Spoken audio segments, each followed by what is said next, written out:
President Trump is finding superpower politics more complicated than it looked during the campaign.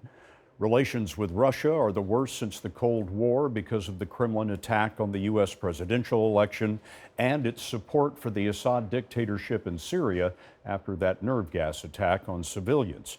But after excoriating China during the campaign, it appears Mr. Trump has discovered a new ally as Beijing joins forces against the belligerence of North Korea's dictator. We're going to begin tonight in Moscow. Margaret Brennan is with the Secretary of State, Rex Tillerson. The current state of U.S.-Russia relations is at a low point. After a 2-hour meeting at the Kremlin with President Vladimir Putin, in which no cameras or press were allowed, Secretary Tillerson left without having settled the main issue dividing them, the future of Syrian dictator Bashar al-Assad. That's a butcher. That's a butcher. Back in Washington, President Trump said he wanted to know if Russia was aware of the Assad regime's plan to launch last week's sarin gas attack.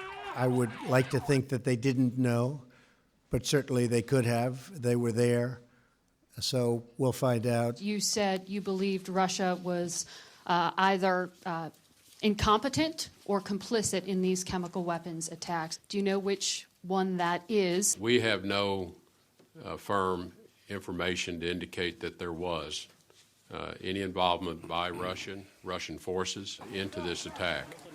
What we do know is that the attack was planned, carried out by the regime forces at the direction of Bashar al-Assad. Putin has claimed that the U.S. was trying to frame Assad. Behind closed doors today, Tillerson argued that Assad must go, and Russia's best chance at better relations with the U.S. rests on whether it will stop propping up the dictator.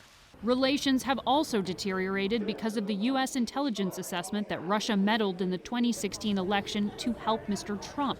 Tillerson said the topic came up just briefly in the Putin meeting. It is a serious issue. It's one that we know is serious enough to attract additional sanctions. Being a diplomat is new to Secretary Tillerson, but his opponent today is well known.